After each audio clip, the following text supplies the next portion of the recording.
तो यहाँ मैं सिर्फ अपने एक्सपीरियंस के बेस पे बात करूँगी। इस वीडियो में मैं जितने ब्रांड्स का नाम लूँगी वो मैंने जेन्युइनली पर्सनली यूज़ करे हैं, बट हाँ मैं आपको अब सब कुछ नहीं दिखा पाऊँगी बिकॉज़ मैं बिल्कुल स्टार्टिंग से एंड तक बात करूँगी। तो जो हृदयांशी के मैंने फर्स्ट 3 मंथ्स में यूज़ किए थे वो सब डायपर्स मैंने कुछ भी नहीं रखा अपने पास।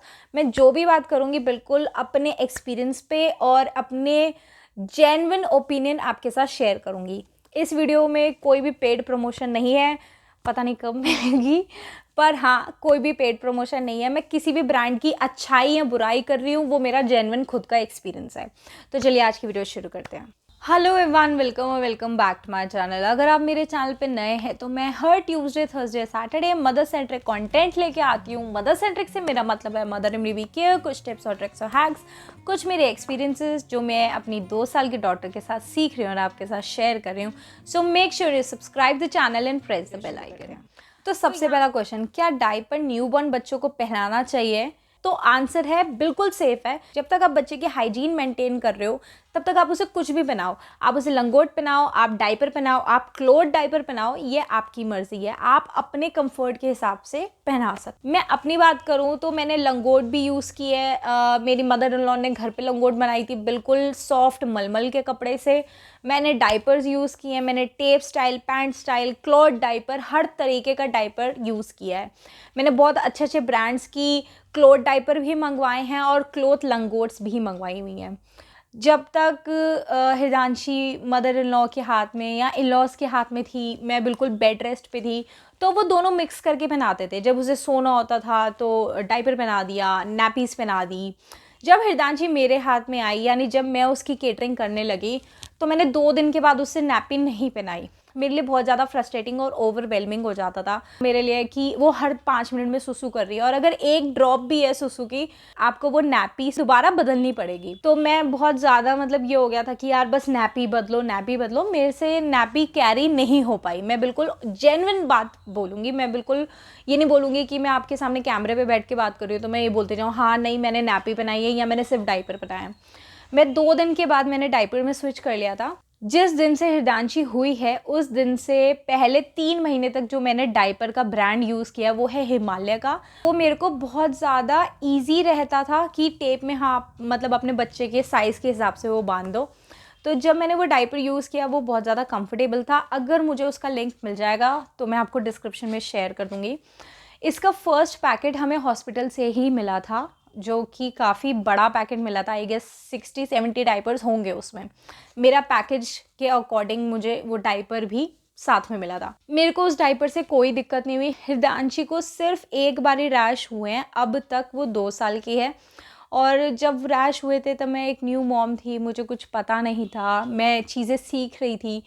तो इस चक्कर में मुझे लगा था क्या वो शायद वो मेरी गलती है, बट जब मैंने बहुत रिसर्च की, डॉक्टर्स से बात की, सब कुछ किया, तो डॉक्टर्स ने बताया एक आधी बारी तो बच्चे को रैश होते ही होते हैं क्योंकि आप स्किन एक नए एनवायरनमेंट में आ रही है, वो इस नए एनवायरनमेंट को अडेप्ट कर रही है, तो कुछ ना कुछ चेंजेस आते हैं। ये बिल्कुल नॉर्मल है जब तक आपके बच्चे की सिचुएशन सीवियर ना हो।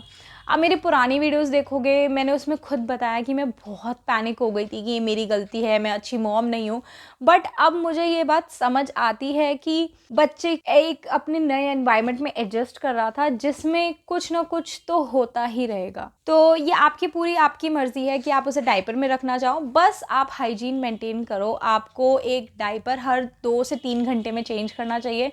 डिपेंड करता है आपका बच्चा कितनी फ्रीक्वेंटली यूरिनेशन करता है। वो थोड़ा ज़्यादा फ्रीक्वेंट करता है यूरिन, तो जो हृदयांशी ने मेरे ख्याल से बहुत फ्रीक्वेंट करती थी, हर 1-2 घंटे में वो 2-3 बारी यूरिन कर देती थी, तो उसका डायपर मैं हर 2 घंटे में बदलती थी। और मैंने आपको ब्रांड बता दिया, मेरे को अगर कहीं फ़ोटो मिलेगी या लिंक मिलेगा तो मैं आपके साथ शेयर ज़रूर करूँगी। बेस्ट जो मेरे को ब्रांड्स लगते हैं अब तक, मैंने मैबीपो पैंट्स भी यूज़ किया है, मैंने पैम्पर्स भी यूज़ किया है, मैंने बेबी हग के भी यूज़ किए हैं, मैं मामा अर्थ के मंगवाने वाली हूँ, अब तक मैंने ट्राई नहीं किया टू बी वेरी ऑनेस्ट। और मैंने हगीज़ के भी यूज़ किए हैं, मैंने पैम्पर्स की प्रीमियम क्वालिटी वाले भी यूज़ किए हैं जिसमें वो लाइन होती है इंडिकेटर वाली। मैं आपको बिल्कुल अपना एक बेसिक एक आइडिया दे देती हूँ कि डायपर का काम है कि आपका 5 से 6 घंटे तक यूरिनेशन को या मोशन को रोकना। मोशन करा तो आपको ऑब्वियसली बात है तभी बदलना पड़ेगा, आपके बच्चे ने ख़राब कर दिया डायपर, ठीक है। तो ये जो एडवर्टीज़मेंट में दिखाते हैं 12 घंटे तक रोक लेगा, 18 घंटे तक रोक लेगा, इतना तो बच्चा पूरे एक टाइम में सोता नहीं है। पहली बात तो ये मिसकंसेप्शन है कि जो जितना महंगा डायपर है वो उतना ही अच्छा होगा। दूसरा जो एक आपका मिथ है वो मैं क्लियर कर दूं, ये जो इंडिकेटर वाले डायपर होते हैं मुझे ये इतने वर्थ नहीं लगते, क्योंकि आपके बच्चे ने जो एक बारी ज़रा सा उसमें सुसु करा डायपर में और वो लाइन ब्लू हो जाती है। तो मैंने सिर्फ एक पैकेट मंगवाया था पैम्पर्स का, जो कि बहुत ज़्यादा कॉस्टली पड़ा मुझे और मेरे को इतना वर्थ नहीं लगा कि मैं उसे दोबारा मंगवाऊँ। पैम्पर्स का जो ग्रीन वाला पैकेट होता है, मैं साथ में सॉरी आपको फ़ोटोज़ दिखा रही हूँ, वो मैंने बहुत फ्रीक्वेंट यूज़ करा है, वो बहुत कंफर्टेबल है, बहुत बढ़िया है। हगीज़ का बहुत बढ़िया है, हगीज़ का बबल पैंट्स बहुत बढ़िया है, ड्राई पैंट्स बहुत बढ़िया है। 3 महीने के बाद मैंने हृदांशी के लिए पैंट स्टाइल डायपर लेने शुरू कर दिए थे, क्योंकि टेप स्टाइल डायपर एक तो उसी टाइम पे बंद हो रहे थे। हिमालय ब्रांड का मेरे को सिर्फ 3 या 4 महीने तक ही मिला है, उसके बाद सब बिल्कुल पैंट स्टाइल में चले गए थे, मार्केट में मिलना बंद हो गया, इंस्टामार्ट वगैरह पे बंद हो गया, तो फिर मैंने पैंट स्टाइल पे स्विच कर दिया। और दूसरा रीज़न ये था कि जब अब आपका बच्चा पहले 3 महीने में तो एक जगह स्टिल रहता है, एक जगह ही रहता है, अब जब वो मूव करेगा तो उसे थोड़ा सा अपनी बॉडी को भी एक कंफर्ट चाहिए, उस बच्चे की बॉडी को। जो टेप स्टाइल डायपर होता है वो आप कितना ही टाइट और लूज़ कर सकते हो, ये तो ठीक है, पर जब हृदांशी 3-4 महीने बाद उसे उसमें पॉटी करती थी तो वो सारी जगह पे पूरे एरिया में फैल जाता था, कभी कभी थाई से नीचे निकल जाता था, तो मेरे को बहुत ज़्यादा दिक्कत होने लगी थी, इसलिए मैंने पैंट स्टाइल डायपर में स्विच कर दिया। पैंट स्टाइल में एक तो ये होता है बच्चा कंफर्टेबल रहता है, क्योंकि वो इलास्टिक जो भी वो मटेरियल होता है वो बहुत ज़्यादा सॉफ्ट होता है और साइड बाय साइड वो अच्छे से ना पूरे बम एरिया को कवर कर लेता है, जिससे अगर बच्चे ने पॉटी की है तो वो बम से नीचे नहीं उतरती पॉटी और इवेंचुअली कपड़े गंदे नहीं होते। आप फर्स्ट डे से लेकर जब तक आप चाहो तब तक आप डायपर यूज़ कर सकते हो, पर आपको हाइजीन बहुत मेंटेन करनी पड़ेगी। अब यहाँ हाइजीन से जो क्वेश्चन आता है वो ये आता है कि बच्चों को जो पॉटी या सुसु साफ़ करना है वो किससे करना है, वाइप से करना है, कपड़े से करना है, डायरेक्ट पानी यूज़ करना है या कैसे करना है। तो मैंने सब कुछ कर रखा है, मैंने वाइप्स भी यूज़ करे थे, वो भी हिमालय के ही थे, और मैंने कॉटन भी यूज़ कर रखी है। जब हृदांशी को 6th डे के बाद थोड़ा रैशेज़ हो गए थे तो 3-4 दिन तो बहुत परेशान हुई, जब हमने उसे क्रीम वगैरह लगा के सही करा। मैं क्रीम के बारे में आगे डिस्कस करूँगी।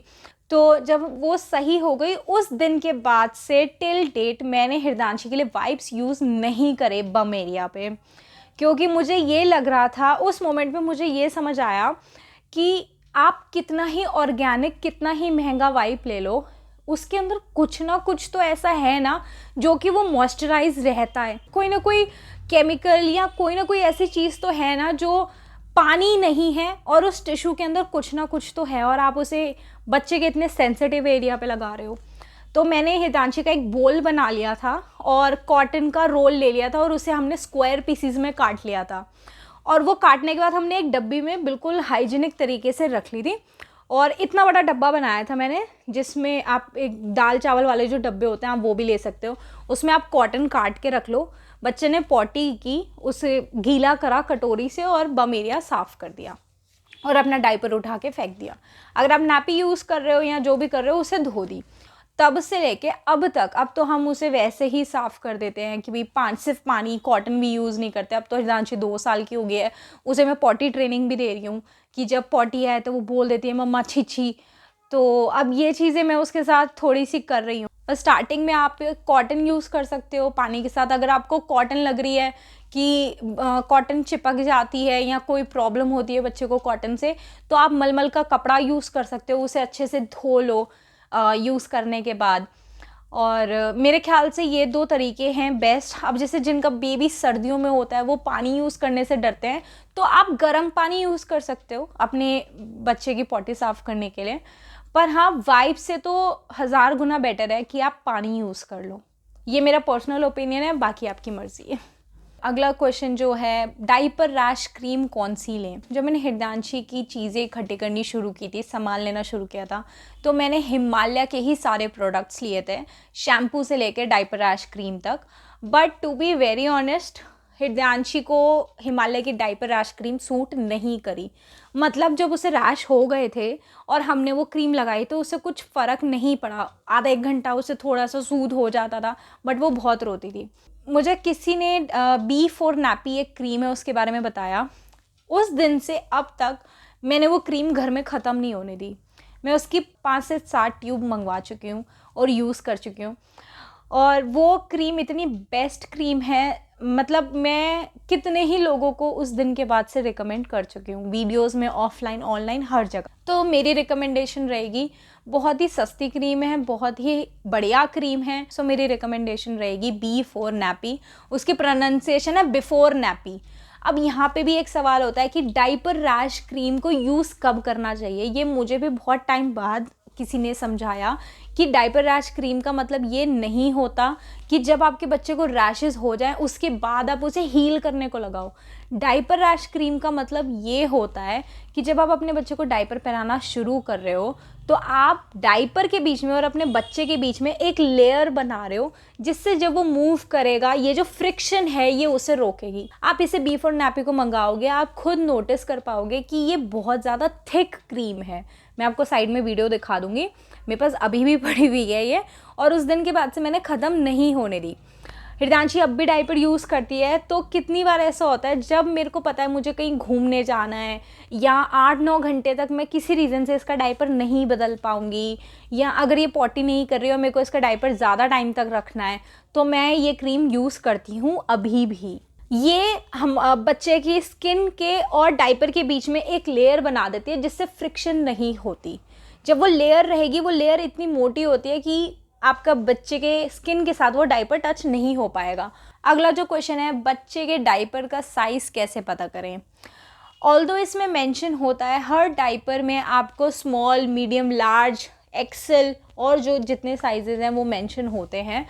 जो न्यूबॉर्न बेबी ऑब्वियसली बात है एक्स्ट्रा स्मॉल साइज़ रहेगा। हर ब्रांड का डायपर का साइज़ अलग है। हगीज़ के मैंने देखा है सबसे ज़्यादा बड़े डाइपर्स होते हैं और मैमी पोको पैंट्स के कम छोटे होते हैं। मतलब तो मैमी पोको पैंट्स के जो मैंने हृदयांशी के लिए लार्ज लिया था वही हगीज़ के ब्रांड में मेरा मीडियम से काम चल रहा था। हगीज़ के जो थाइस का एरिया होता है और जो कमर का लास्टिक होता है वो बहुत ज़्यादा कंफर्टेबल होता है, हाथ से फट जाता है, कोई दिक्कत नहीं होती और बच्चे की स्किन में रैशेस नहीं आते। हमेशा कोशिश करें अपने बच्चे के वेट के अकॉर्डिंग डायपर लें। अगर आप मैमी पोको पैंट्स का ले रहे हो तो एक साइज़ बड़ा भी चल जाएगा, और अगर आप पैम्पर्स, हगीज़, पैम्पर्स का प्रीमियम, हगी का प्रीमियम या बेबी हग का यूज़ कर रहे हो तो कोई दिक्कत नहीं है। मैंने यही सारे ब्रांड यूज़ करे और हिमालय का, तो मैं इन्हीं के बारे में बता पाऊँगी। अगला जो क्वेश्चन है वो ये है, अगर आपके बच्चे को डायपर रैश हो गए तो क्या उस टाइम पे हमें डायपर्स पहनाने चाहिए। तो आंसर है आप 2-3 दिन अवॉइड कर लो, पर हाँ ये जो डायपर रैश क्रीम मैंने बताई है ये ज़रूर लगा देना। आप पहले ये लगा दो अच्छी खासी, और फिर उसके ऊपर आप इसे लंगोट बांध दो, या जो कॉटन डायपर होते हैं वो थोड़ा लूज़ बांध सकते हो। कॉटन डायपर के ऊपर अगर आपको एक पूरी इंफॉर्मेटिव वीडियो चाहिए तो आप मुझे कमेंट सेक्शन में बता सकते हो। मैंने 2-3 ब्रांड्स के कॉटन डायपर यूज़ करे हैं और मैं अपना एक्सपीरियंस और रिव्यूज़ आपके साथ उस वीडियो में शेयर कर दूँगी। एक और क्वेश्चन है जो कि डायपर रैश से रिगार्डिंग आता है कि क्या पाउडर से फ़र्क पड़ता है। ये जो कैंडिड के पाउडर होते हैं और जो बेबी पाउडर्स होते हैं अलग अलग ब्रांड के, तो क्या उनसे फ़र्क पड़ता है। तो आंसर है डिपेंड करता है। वैसे तो आप एक डायपर रैश क्रीम 120 रुपीज़ की आती है हार्डली, ये ज़रूर रखो अपने पास। अगर आप वो लगा लेते हो एक बारी बिफोर नैपी तो मुझे लगता नहीं है कि आप किसी और ब्रांड की तरफ जाओगे। ये बिल्कुल स्पॉन्सर्ड वीडियो नहीं है, पूरा का पूरा मेरा एक्सपीरियंस है और मैं कम से कम 20 से 25 लोगों को ऑफलाइन बता चुकी हूँ अपने सर्कल में, अपने फ्रेंड्स में, या किसी को दिक्कत हुई आस पड़ोस में। तो क्वेश्चन था हमारा कि पाउडर लगाना चाहिए या नहीं। मेरे पास हिमालय की रेंज के सारी चीज़ें हैं, मैंने उस टाइम पे सब कुछ लगा के देख लिया बट कुछ फ़र्क नहीं पड़ता। तो मेरा सजेशन है कि आप ना ही लगाओ तो ज़्यादा बेटर है। अगला क्वेश्चन है कि रैशेज़ हो जाएं तो हम रैशेज़ की केयर कैसे करें। सबसे बेसिक चीज़, नारियल का तेल लगा लो और या घी लगा दो। सरसों का तेल मत लगाना क्योंकि बच्चे को कहीं ना कहीं दिक्कत हो रही होगी। अगर आपके पास डायपर रैश क्रीम नहीं है तो ये सब लगा दो और जल्दी से जल्दी मंगवा लो। डायपर रैश क्रीम लगा सकते हो। और साथ में आप इसे एयर ड्राई होने दो, यानी वो जो एरिया है उसे कोशिश करो थोड़ी देर के लिए बिना लंगोट के, बिना डायपर के रखो बच्चे को। मैंने जब अपने डॉक्टर से बात की थी और मैं बहुत परेशान हो गई थी कि हिरदांशी को डायपर रैश हो गया है, तो उन्होंने बोला आप इसे जितना खुला रख सकते हो उतना रखो, जितना एयर ड्राई होगा स्किन को सांस लेने की एक वो जगह मिलेगी उतना ही अच्छा है। बल्कि ये प्रैक्टिस मैं आज तक भी फॉलो करती हूँ। जब मैं हिरदांशी को नहलाती हूँ उसके बाद जितनी देर मैं उसे खुला रख सकती हूँ, और मुझे पता है कि वो हर 1.5-2 घंटे में सुसु करती है, तो आधे से पौना घंटा मेरी कोशिश रहती है अब वो बिना डायपर के रहे। अब जैसे सर्दियाँ शुरू हो रही हैं तो ये चीज़ मैंने 10 से 15 मिनट के लिए कर दी है कि नहाने के बाद आपने कपड़े वपड़े पहन लिए, या जब सुसु पॉटी करी तो उसके बाद थोड़ी देर खुला छोड़ दिया। आप अपनी सिचुएशन के हिसाब से डील कर सकते हो कि आपके एरिया में कौन सा मौसम। बेस्ट ब्रांड्स के बारे में बात करूँ तो मैं पहले भी बता चुकी हूँ, हगीज़ का बिल्कुल टॉप नॉच रहेगा मेरे अकॉर्डिंग। पैम्पर्स का प्रीमियम भी आप ऑप्ट कर सकते हो अगर आप अफोर्ड कर सकते हो, बट पैम्पर्स का नॉर्मल और प्रीमियम में इंडिकेटर का मुझे ज़्यादा इफ़ेक्टिव नहीं लगा मामला। मैंने यूज़ किए हैं हगीज़ के ड्राई पैंट्स, बबल पैंट्स, और जितने भी मैंने स्क्रीन पे दिखा दूँगी जितने भी ब्रांड्स मैंने यूज़ किए हैं, क्योंकि मैं 2 साल से कर रही हूँ तो मुझे सबके नाम याद नहीं है। और मैमी पोको पैंट्स मैंने बहुत इमरजेंसी में लिया था, एक बारी मेरे पास डाइपर नहीं था और शॉप पे सिर्फ वही अवेलेबल था, बट हाँ कॉस्ट इफ़ेक्टिव मुझे लगा और 8 से 9 घंटे वो चल भी गया था। हगीज़ का कहते हैं 12 घंटे तक, पर आज तक ऐसा नहीं हुआ कि मैंने हिरदांशी के लिए 12 घंटे तक एक ही डायपर रखा हो। अगर आप चाहो तो मैं इन सब डायपर्स का कंपैरिजन टेस्ट आपके साथ शेयर कर सकती हूँ। अगर आप मुझे कमेंट्स करोगे तो मैं इस पे भी ज़रूर वीडियो लाऊंगी जिसमें मैंने जितने भी डायपर्स यूज़ किए हैं मैं उनके साथ एक एक्सपेरिमेंट करके आपको दिखाऊंगी। वैसे ऑन एन एवरेज मैंने 7 से 8 घंटे तक एक डायपर रखा है, और उसमें जो सबसे ज़्यादा बेस्ट रिज़ल्ट मुझे लगे हैं वो हगीज़ ब्रांड के लगे हैं।